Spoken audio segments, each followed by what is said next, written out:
very much for joining us today. I know you got a little shorter notice than usual, and this is not our regular time and date, but it was the time when Desiree was available, and we needed to work with that because this is a very important presentation. And I'm not going to take time by making introductions. Hopefully, you'll get to know each other at some point in time, but not today, because we're going to save all the time for Desiree to talk about a topic that you're all very interested in. So in case there's anybody on this call that hasn't met Desiree before, she is the new CEO and president of National Wildlife Refuge Association. She was previously there as the vice president and the person who was in charge of all of the legislative work that Refuge Association does. And she's going to talk to us today about what might happen or might not happen with the new administration and whatever else she wants to tell us about that's going on in Washington, D.C. So without any further ado, Desiree, it's all yours. Thank you, Cheryl, and thanks for Corfa for putting this webinar together. Really appreciate it. As Cheryl mentioned, I'm Desirée Sorenson-Groves, and I am the new president and CEO of the Refuge Association. I see lots of faces or names that I recognize, so that's wonderful to see. Really appreciate all these folks joining us to talk about the congressional outlook. I will just say, first off, that any of the things that I am going to guess about in the future, can be completely wrong. How about that? Because I've got some ideas, but I think who knows for a lot of this stuff is going to be the answer for a lot of different things. I appreciate you all putting your names in the chat, and also I want to make sure everyone sees Eden. So Eden Taylor is our Director of Communications and Marketing. Wave, Eden. Eden and I will be tag teaming here. She'll be moving the slides forward as I talk, and we'll both be monitoring the chat for questions. So please feel free to put questions in the chat. And if for some reason, if we miss it or something, just put it in there again or raise your hand. Since I know a lot of you guys know me, I'm very friendly, and we don't have to be super formal, obviously. So we'll keep an eye. If for some reason I miss someone, I'm sure that Joan or Cheryl or someone will make sure that I come back to you. So with that, we'll go ahead and start the presentation. Eden, share your screen. Awesome. So this is our sort of congressional and administrative outlook for 2025. As I said, a lot of it is speculation. Who knows on a lot of different things, but I'm going to try to give you at least a few ideas on what I see coming. Next slide. As you guys know, the Republicans have what we call in DC the trifecta of the White House and the House and the Senate. They did have this in the early part of Trump's administration, which allowed them to pass things like the big tax act at the end of 2017. And then Democrats also had it in the beginning of the Biden administration. So it does happen. And that just means that they have a lot of runway to get their priorities done. But we'll talk about why that's a little complicated. Next slide. On the Senate side, the Republicans have a pretty good majority of 53 to 47. It's still close, but that means that they can easily do things without pulling in the vice president to cast deciding votes 50-50, which has happened at different times as well. And then next slide shows the House members, which is Republicans have 218 to 209. There's still several races that are uncalled. But right now, the Republicans do have control of the House. It is a slim majority, and we'll get into why that matters. Next slide, Eden. And here's why. So what can really get enacted in a Congress? Well, there's going to be what the president wants, right? So President-elect Trump has a lot of priorities, and a lot of them we've heard in our world. It's, tax cuts, increased oil and gas development. That's a big thing. Smaller government. That's a big thing that he has talked about. Obviously, he's also talked about border issues and many other things, but in our world, right there.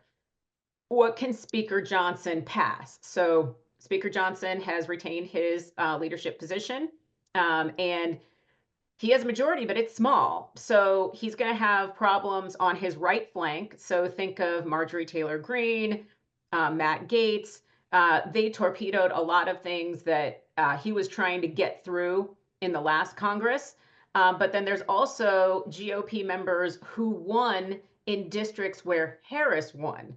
So that's another side. Think of that as more the left flank of the Republican Party.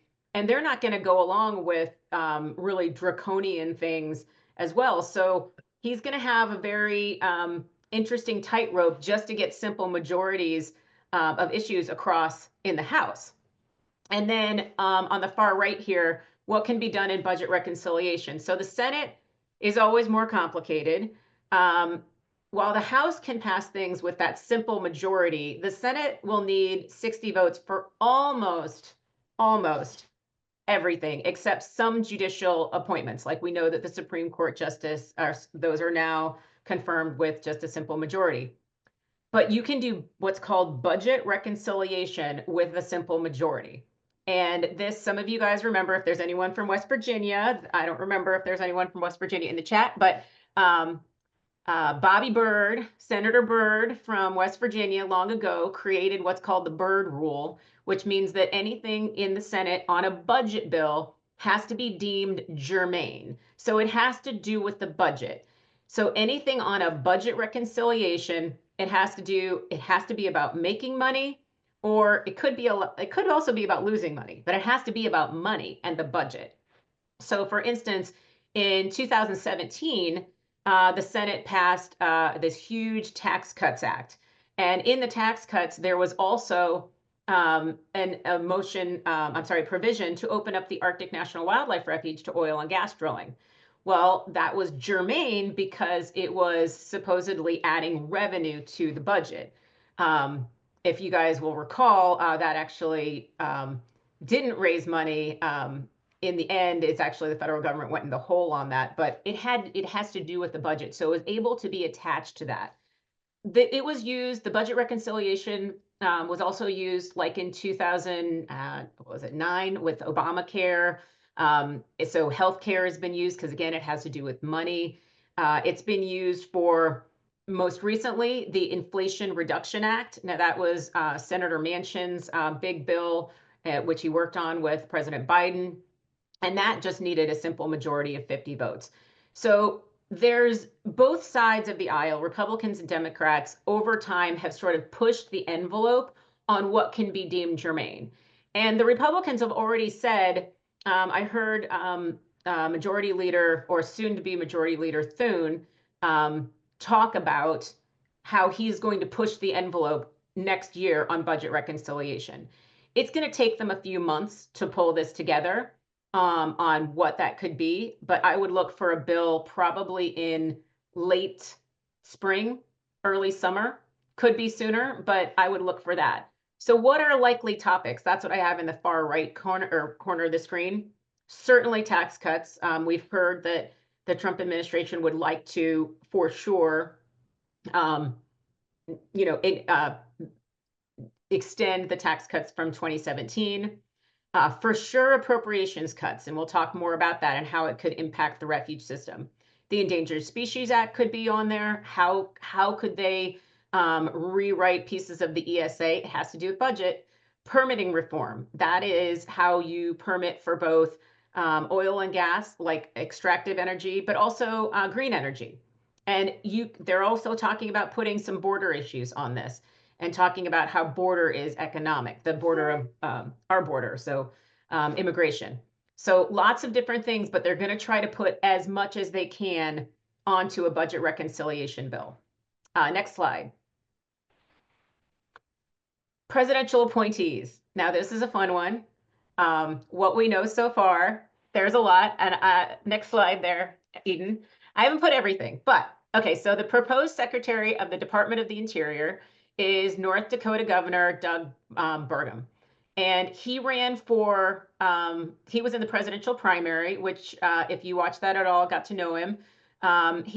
Seems like a pretty nice guy, but he is going to be nice, meaning he's not full of like, anti-government or things like that. He is very much, though, oil and gas and extraction. Next slide. He is a little bit about him. I thought this was interesting. So he's 67. He grew up in a really small town in North Dakota. He has a BA from North Dakota State, but he has a master's from Stanford. Interesting. He is a known businessman. He was the executive of this Great Plains software, which Microsoft acquired in 2001, and he stayed there for a few years. And then he's been also involved in a lot of real estate and venture capital. He ran for office in 2016 and won. And then his priorities as North Dakota governor was cutting income tax, not crazy, reduced regulations, crazy. These are sort of normal things. Addiction recovery programs. Opioids are a big deal in the Midwest, obviously. And then indigenous engagement. North Dakota has a lot of indigenous people and reservations, tribes. So he put that as a priority. I could see all these things being in the next administration. I definitely reduced regulations and indigenous engagement would be two pieces that he would take with him into Interior. Next slide. So others, I know you guys have heard these. Senator Rubio as Secretary of State, EPA, that is New York Congressman Lee Zeldin, Department of Homeland Security, South Dakota Governor Kristi Noem, AG, Attorney General, former Congressman Matt Gaetz, HHS, Health and Human Services, Robert Kennedy. I know these have been all over the news for the past few days. So if you haven't heard of any of these, then I am assuming that you have not turned on the television or the radio or turned on your computer in the past several days until just this second, and you're just seeing these.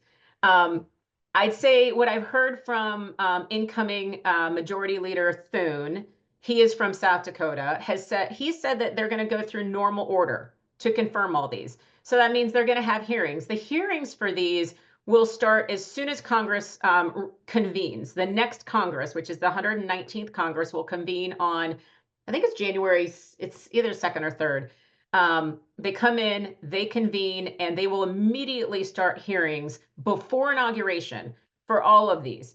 And, at the moment, all of these potential nominees are already starting to go have meetings with potential whoever they think will be committee chairs. So those things will happen very quickly. And if you guys remember, every inauguration, as soon as the inauguration ends, the Senate goes into session immediately, like immediately. Minutes after inauguration is done, the Senate goes into session and they confirm Secretary of State, Attorney General, Secretary of Defense.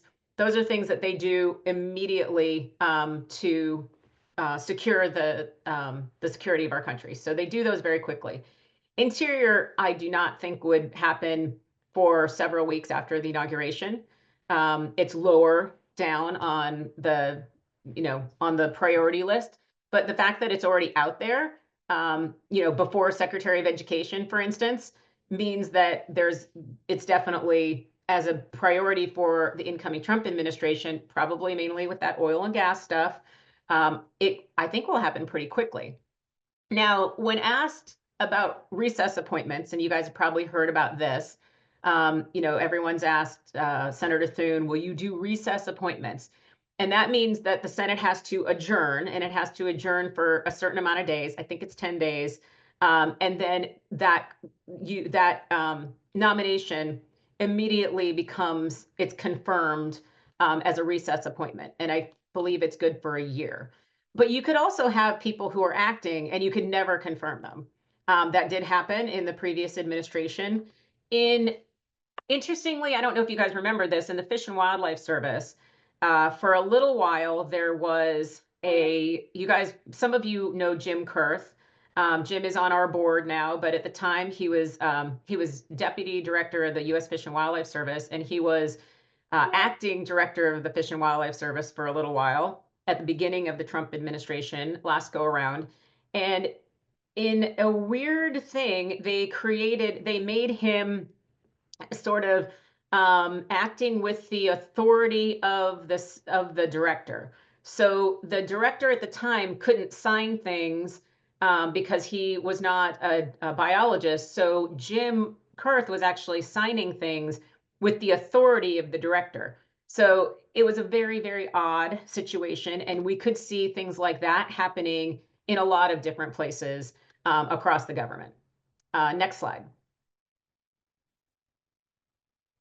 Oh, I will, before I go into this, I will mention it's interesting how North and South Dakota have quite an outsized influence on this administration. You have Kristi Noem from South Dakota, you have Thune from South Dakota, and now you have Bergman from North Dakota. So for two states with a very small population, they will have an outsized influence on this administration.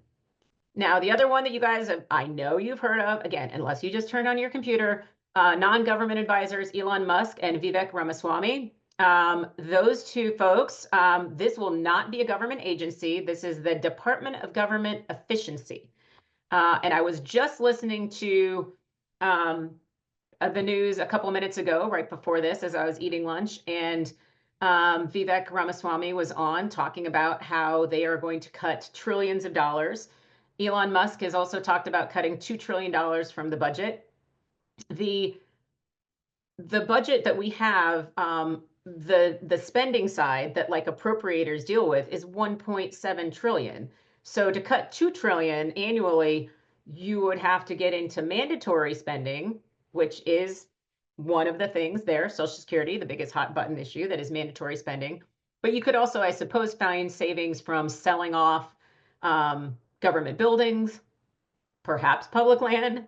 I don't think that will be very popular, but these are all things on the table. I have no idea what there will be, but this is not a government agency, largely because, frankly, Elon Musk and Vivek Ramaswamy would have to divest their businesses, and I doubt that either one of them would be willing to do that. They will be partnering with the White House, and OMB is the Office of Management and Budget. So that's how they will be looking at where to find savings. It's unclear how their agency would be funded. I think Elon Musk put out something on X over the weekend asking for people who will work for free, who will basically work for no money. I don't know. I'm sure there'll probably be some folks. And they're going to be charged with cutting regulations, expenditures, and restructuring agencies. So they're going to have to work obviously closely with any department head. So they'd have to work with Governor Bergman if he becomes secretary. If you're going to restructure like the Department of Interior, whatever recommendations they make, they would have to do this. I did hear over the weekend that Elon Musk said that he would have a plan by July 2025. I cannot imagine. I can't imagine that. I think that that's almost impossible.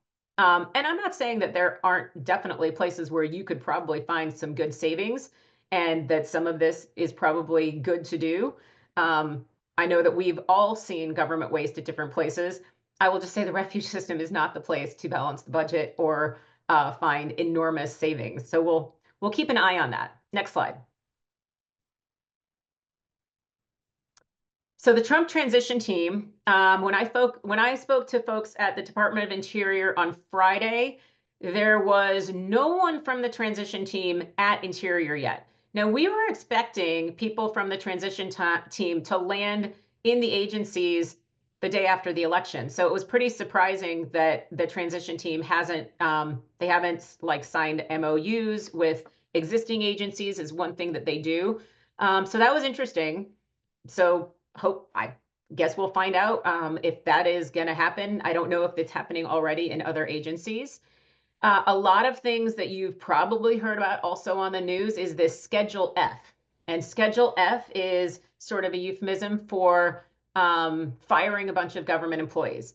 Where this comes from is President Trump in October 2020 created an executive order to basically restructure government and have a way to get rid of a lot of federal employees. So the legal argument falls under the Civil Service Reform Act of 1978. And I put it in the slide so that you could read it.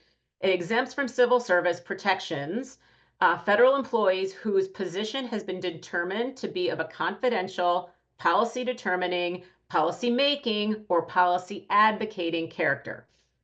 That is very broad and could be interpreted in a bunch of different ways. I've seen, people saying it could be as many as 50,000. It's totally unknown. Next slide. I also put in here from the previous executive order, because I thought this might be interesting.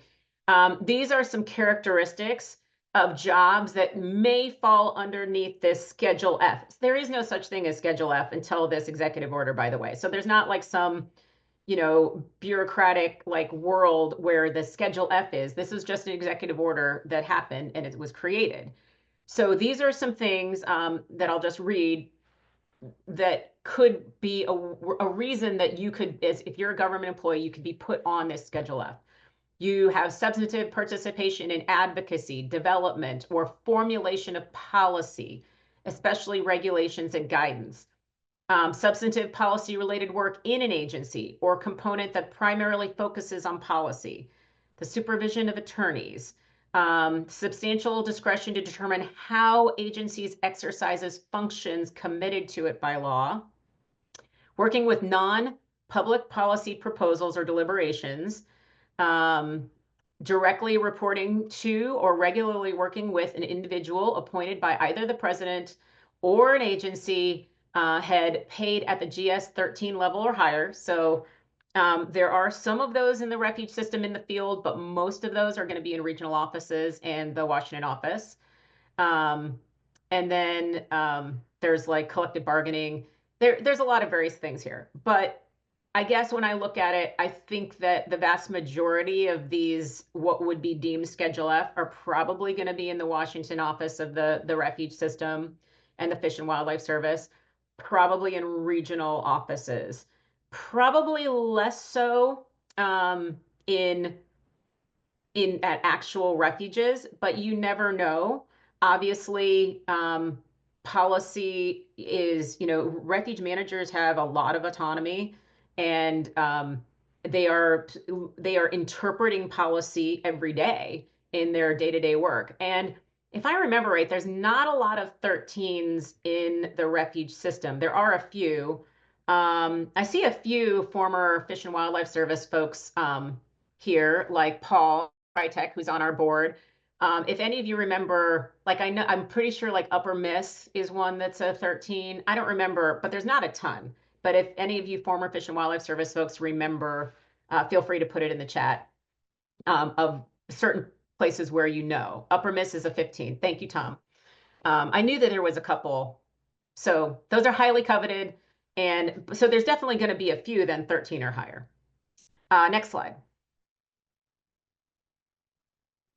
So coming to the Refuge Association and sort of what we're going to be doing in looking at this. Next slide, Eden. It's pretty simple because our mission doesn't change, and nor does yours. We're nonprofits. Our mission doesn't change depending on who's in the White House or who controls Congress. For the Refuge Association, our mission is to promote, protect, and enhance the National Wildlife Refuge System. For 50 years, we've been building bipartisan consensus around these issues, and so that's not going to change. The Cooperative Alliance for Refuge Enhancement, or CARE, is a coalition that the Refuge Association is currently the chair of, and we bring together hook and bullet groups and green groups together on just lobbying for the funding of the refuge system. We don't do anything else. So that's going to be something that is going to continue. Obviously, the engagement of friends groups, that's going to continue. We work with Corfa on all these pieces. And recently we just put together a friends letter to go to the Hill, which we're sending today, about the emergency supplemental for hurricanes Helene and Milton and other natural damages that have occurred over the past 2 years.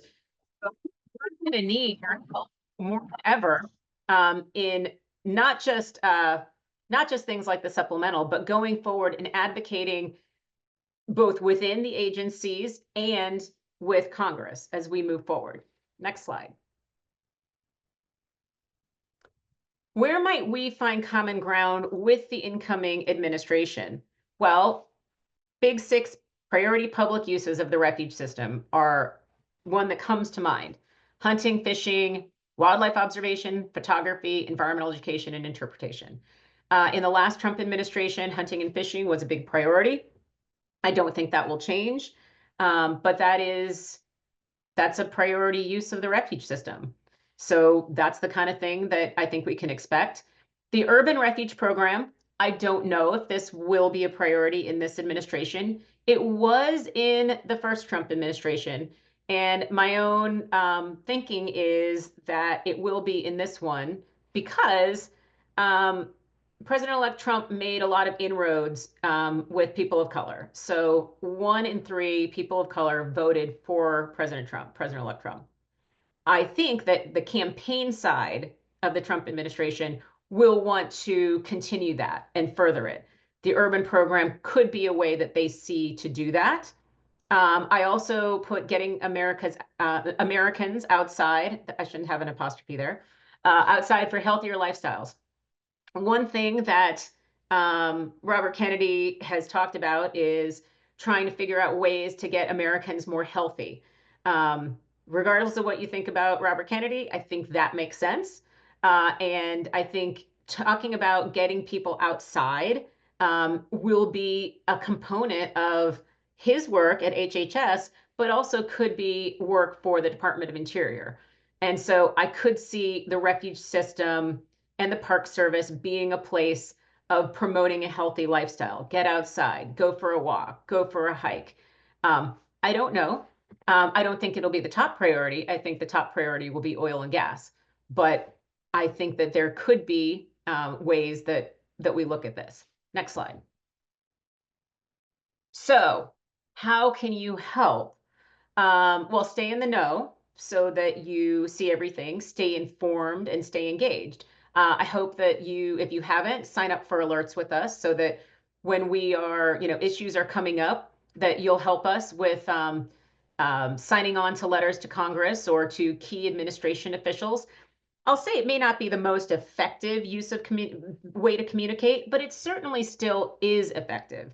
And so I hope that you do that. We put out messages on social media, so Facebook, Instagram, YouTube, Threads. Okay, Eden, I don't even know what Threads is. We'll get to that. So sad. So there you go. Become a wildlife gem. I put that in there. So give every month. That's a gem. Obviously, we're going to need funding to do this. This is going to be a big piece that we're gonna need your help. Our government affairs person, Libby Marking, who I love, but Libby left in September, and so we need to hire a new government affairs person. In the meantime, it's Eden and I filling in while we do our day jobs. But we're going to need friends' engagement on a lot of these different issues. We won't know the makeup of the committees in the House and Senate probably until I'm looking at like maybe second, third week of January, maybe not even until the end. It really depends of January. It depends on how much jockeying there is for positions. Are there going to be leadership fights in the Senate to see who's in charge of Senate appropriations for defense or various different things? Sometimes they get decided really quickly, and the committee assignments happen pretty fast, and sometimes they drag out. So we'll just sort of have to see. I feel like things are moving quickly though, so I wouldn't be surprised if second or third week of January we know where everyone is. We had a little conversation, a few of us at the Refuge Association in Corpa earlier today, and we talked about who we might see in key positions. Well, there's a couple of them that are in those now, and I don't think that they'll probably change. So Senator Murkowski from Alaska is currently the ranking member on the Interior Appropriations Subcommittee. She would move to chair, and the current chair is Senator Merkley from Oregon. He would move to be the ranking member. right now, I think those will probably stay the same. And then on the House side, for the Interior Appropriations Committee, it is currently the chair is a guy named Mike Simpson from Southern Idaho. I don't see that changing. He's been the chair for a really long time. And then ranking member would be Shelley Pingree. She's from Maine. And I don't see that changing. I did have a conversation. I was in Minnesota last month for our board meeting. Thank you, everyone at Minnesota Valley. And I had a meeting with Betty McCollum. She's the congresswoman there in the Twin Cities, one of them. And she is the second ranking on Interior Appropriations. And she told me that she intended to stay on the committee and that Shelley Pingree intended to stay. So I would assume that they stay. And so our big states at the moment would be Alaska, Maine, Idaho, and Oregon. But those are just the actual big decision makers on interior appropriations, but there will be others.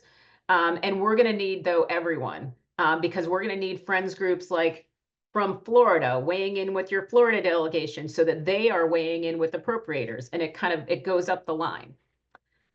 So next slide. I guess I'd open it up now. That was about a half an hour, but I figured we could just have a little bit of conversation. Any questions or thoughts? Did I go through anything too fast that you want to go back to? And I guess we could stop sharing, Eden, and see if folks want to come off camera and ask any questions. You can raise your hand or put it in the chat.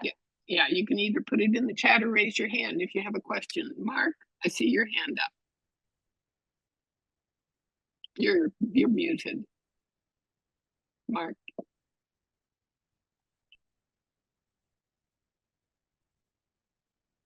Okay, now I'm not mute. My biggest concern is the talk of selling off assets. That worries me.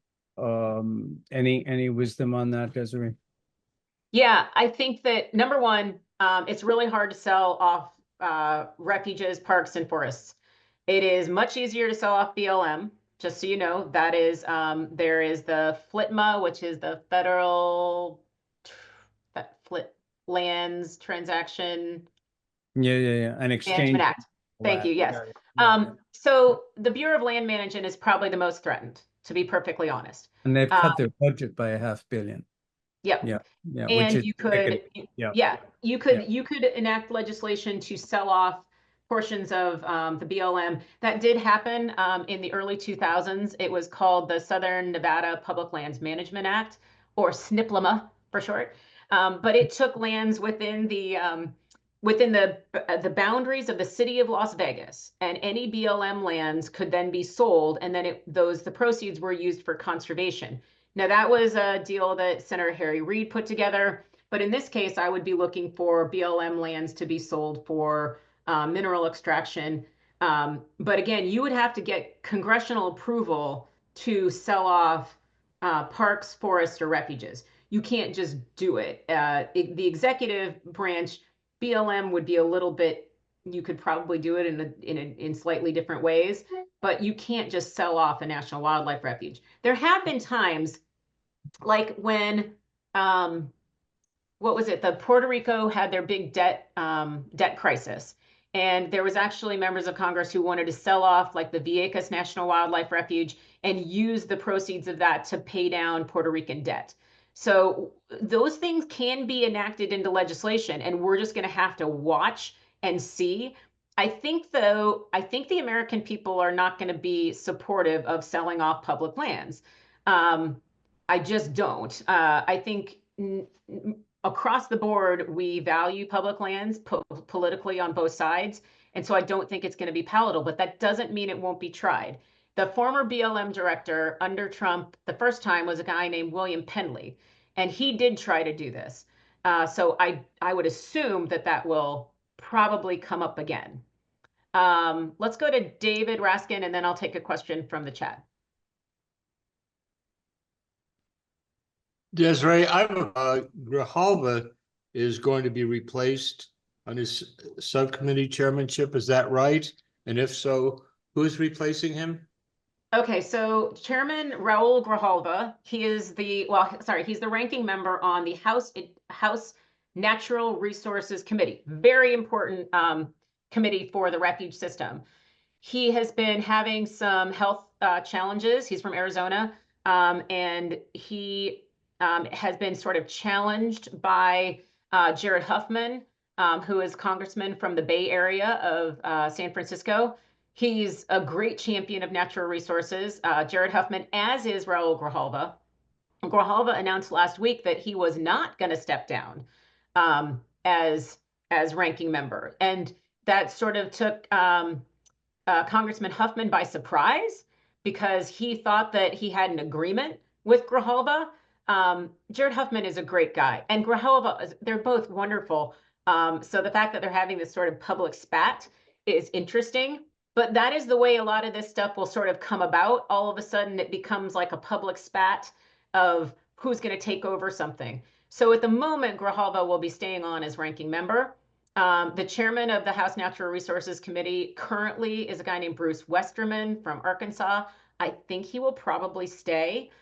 He is a forester. I believe he went to Yale for forestry. So he is for logging, but he does have that background, which a lot of House Natural Resources staff do not. I'm sorry, members do not. Let's see. Let me go to a couple. Number one. Well, I'll just answer a couple questions quickly. Betty McCollum is our ranking member on appropriations. She is the second ranking. So the first ranking is Shelley Pingree from Maine, and then right below her is Betty McCollum. And then Polly asked, how are refuge managers talking about this? Are they meeting and preparing? Are they having conversations like this one? Not that I know of. Tom Worthington, let me ask you, since you probably are talking to the regional office or any other former Fish and Wildlife Service folks, have you heard anything about them talking internally? If it's internally, it certainly would be in small groups and not in some kind of a community chat of any kind. That makes sense. And I'm sure the chiefs are talking about it. The chiefs met in October, but that was before the election. So they will talk. They will be meeting again in person in February. The regional directors will be meeting. The whole directorate of the Fish and Wildlife Service will be in DC in early December. I think it's the first week of December, if I remember. Yeah, and so they'll probably be having these conversations, but they're not going to be, I think, as Tom said, like really out there. Becca asked, what do you think will happen with the ESA? Have you heard about what the new administration will or will not do with the ESA? Well, here's an interesting thing I will say. In my conversation with Betty McCollum, and this was in late October, so it was before the election, and Congresswoman McCollum was very sure that the Democrats would win the House and the White House for sure. And she told me to prepare for changes to the ESA. And that's when she thought that Democrats were going to keep control of the House and the White House. Now, I definitely think that there will be challenges to the ESA. I actually asked some friends. There was a large conference this weekend at Harvard where people talked about like the next 50 years of the ESA. And we had a board member who was attending. And I asked her, by the way, her name is Shampa Panda Bryant. She used to work at the Department of Justice. She's freaking rock star. We are so lucky to have her. And I'm just going to say that every time I talk about her. We are so lucky she worked on these issues at the Department of Justice. But I asked her to pose this question to all these experts on the ESA. What could you do on budget reconciliation? How could you make the ESA about money? And I think you could, because you could say that the ESA hurts people economically. And so you could come up with some sort of an argument that you need to reform or change the ESA for economic reasons. So that could be something that's germane, or maybe becomes it deemed germane. But again, these all have to go through the Senate parliamentarian. And the parliamentarian, they're just not like yes folks. no matter what. I mean, I guess they can probably find new people to take those positions, but they take their jobs very seriously. And I remember a lot of changes that I think Biden wanted to the Inflation Reduction Act, they got taken out because they weren't deemed germane. So there's definitely going to, I see changes coming to the ESA. I think that there will be a lot of groups fighting it, such as Defenders of Wildlife, Center for Biological Diversity. But I would definitely be watching that. And I would also assume that there would be regulatory changes on the executive branch side almost immediately. Another question related, do you anticipate another change to the interpretation of the MBTA? Yeah. So in the first Trump administration, they changed the meaning of, I'm not a perfect expert on this, but they changed the meaning of take so that, you would require that you intended for that take to occur. And if you didn't intend for it to happen, then you wouldn't be fined. I could see them going back to that because that would be a regulation. That could be something that they want to go back to for sure. Update on emergency funding this session. It looks like they're going to try to do something this week, at least. That's why we're trying to get our materials up to the Hill immediately. I did hear just 15 minutes before this call started that so for an emergency supplemental, the president has to send a request to Congress. The president sends a request to Congress and said, okay, we have all these damages on the ground from, hurricanes, fires, floods, whatever. And we need Congress to appropriate supplemental funds to fix it. What I heard was that the administration did not include money for public lands. I am trying to figure out why.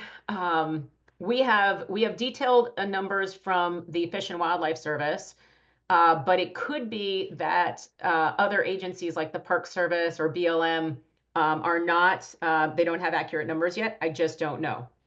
So they said that what I've heard is that the administration will be sending a second supplemental request that will include public lands, but it is very concerning to me if they didn't get this in there and if they're going to move quickly. So that's, I got to find a little bit more information about that, but we do know, I can tell you just like the basic numbers, forgive me while I find my numbers here, but the Fish and Wildlife Service, the refuge system damages just from Hurricane Helene and Milton were about $329 million.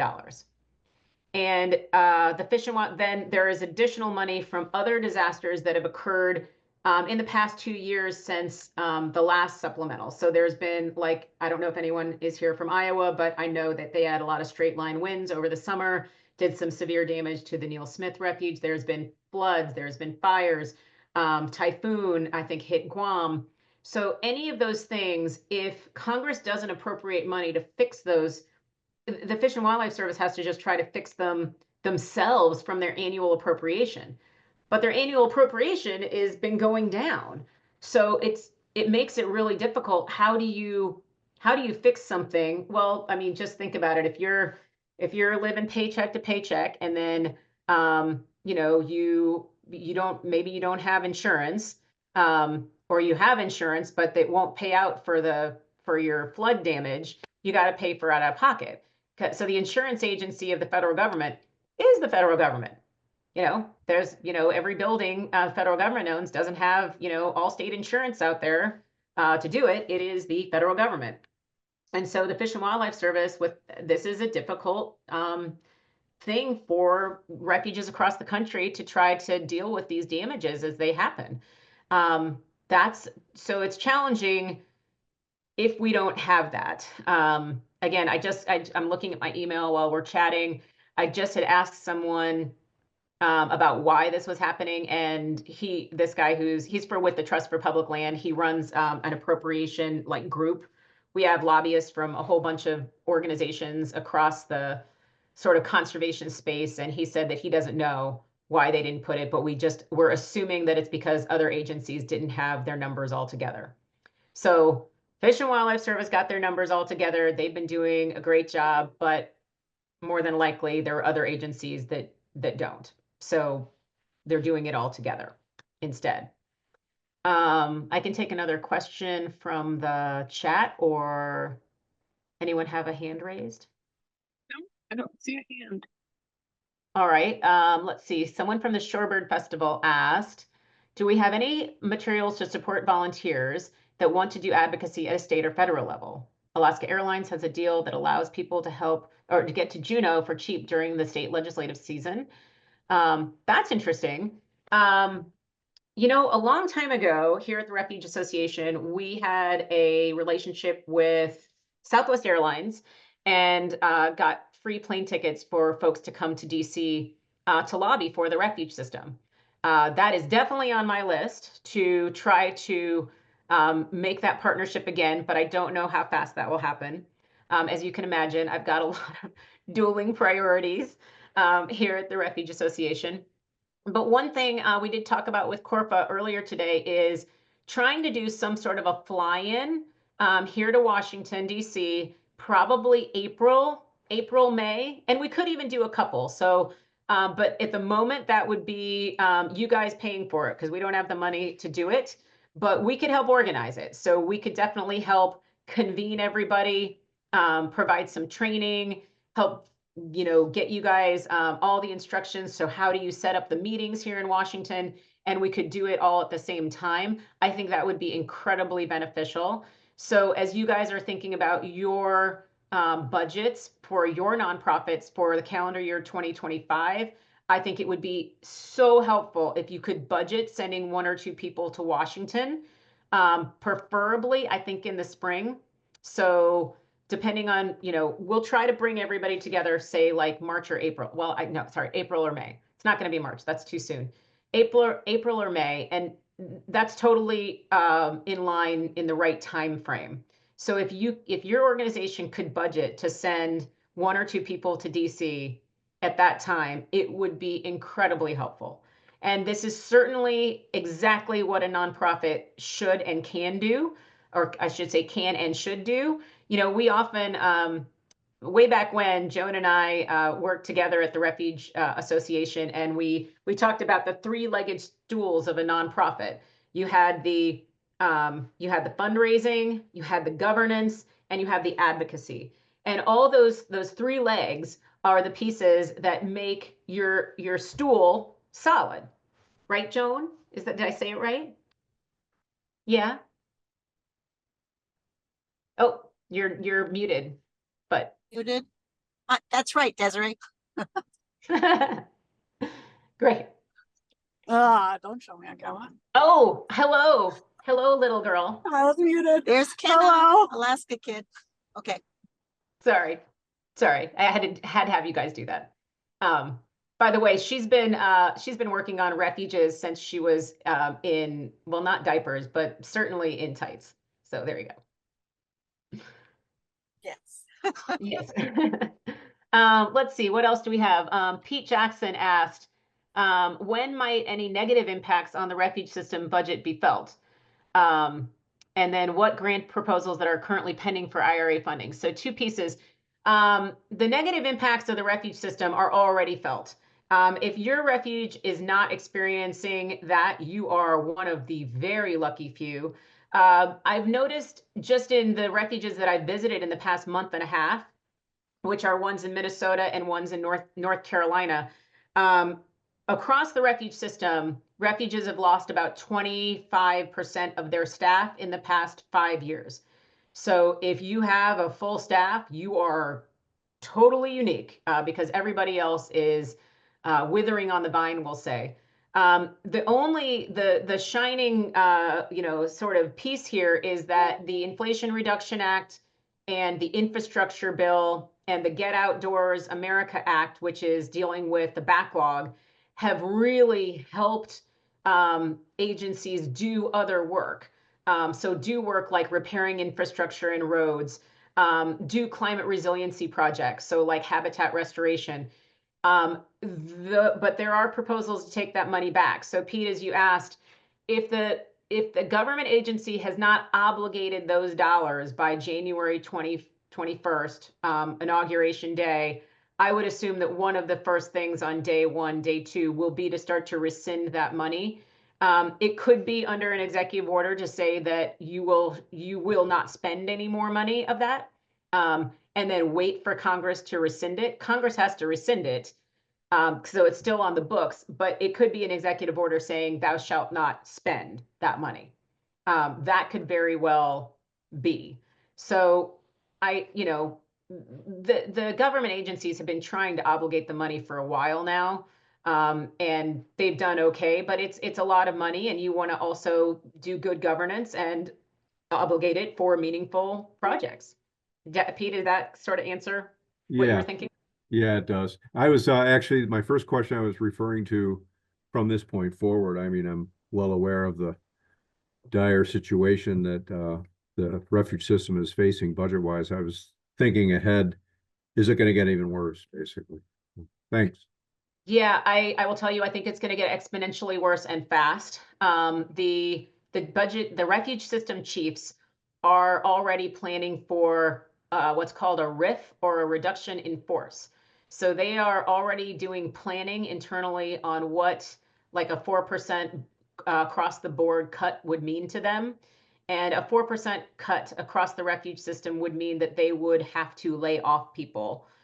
It would not be just through attrition, people retiring. They will have to do some pretty dramatic things. They just don't have any choice anymore. They've sort of made all the decisions that they could, a lot through attrition. And as you guys most of you know, if you've worked in any sort of business or nonprofit, attrition being, if you lose staff in certain places, it's not necessarily strategic.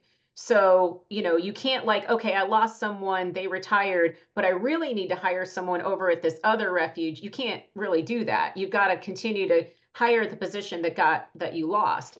And so that kind of, that would be something that I'm sure the Fish and Wildlife Service would love to have a little bit more flexibility on. So if you've got like a big complex, you could say, okay, well, I lost this, I don't know, visitor services person at this refuge, but I really need a biologist at this one. You could try to change those things around. It's not as easy as it seems, but I know that they are planning for budget cuts, and they're looking at really pretty bad impacts. Let's see. Lane asked, long term, what will happen with the agreements between refuges and friends groups under original templates set under the previous Republican administration? Basically put the friends groups under the control of the refuge administration. Well, I don't see that changing. I mean, that policy, it's the friends policy. I don't know, Joan or others. I don't know if you've been watching this a lot more closely than I have over the past 5 years. Yeah, I Nothing haven't that- heard absolutely no discussion about Yeah. changing the policy. Yeah, I think that those things will stay in place. I mean, I don't think friends groups have a target or anything like that. I mean, things could change. I don't know if you guys saw, it was last week, the House of Representatives did vote down a proposal to name some nonprofits, or that you could name nonprofits as terrorist organizations, and therefore you could remove their nonprofit status. You could take that away. That was defeated in the House last week.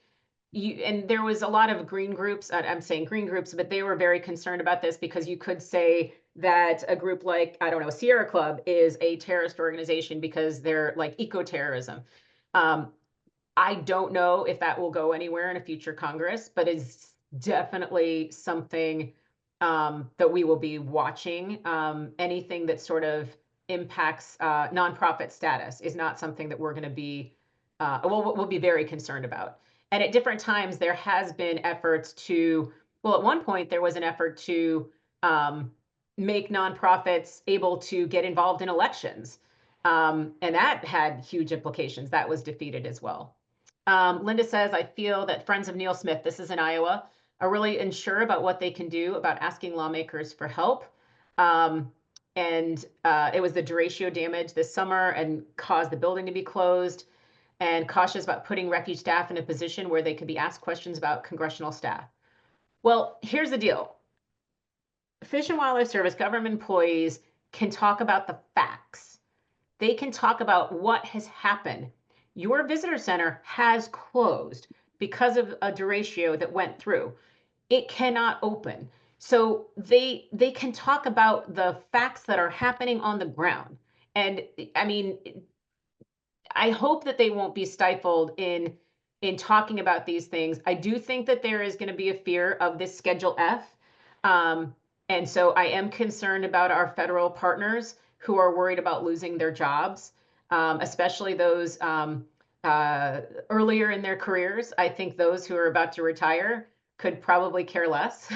If they are eligible for retirement, they are going to say whatever they want to. But you as a Friends member, Linda, have this ability to speak when they can't. And you can request information about how much money would it cost to repair the Neil Smith Visitor Center? How much damage was there? And they, they're supposed to give you that information. It's the Freedom of Information Act, or a FOIA. They are supposed to give you this information. So, and then you can be the advocate to talk about it, which again, as a nonprofit, this is totally within your, not just your right, but I think your responsibility to do. Caroline, hello, Caroline. Another former Refuge Association staffer. Regarding the budget, Alaska refuge managers were told in October to plan for a 4% reduction in spending and a 3% increase in costs. I'm sure the reduction in spending number will get even larger. So there's, the discrepancy. So your funding is going down, but your costs are going up because inflation, right? So yeah, I mean, they're planning for these good stuff. And Kathy Allen, hey Kathy, put a primer regarding nonprofit partisanship. It was defeated before, but expected to come back. Thank you. That was what I was talking about a long time ago. So we have 2 minutes left. Let me turn it back to Cheryl. Okay, thanks, Desiree. Thank you so much. I always feel like I should get some college credits when you start talking. Thank you for filling us in on what may or may not happen in the near future with our groups. Tom Worthington, would you like to talk about next month's webinar very quickly before we sign off?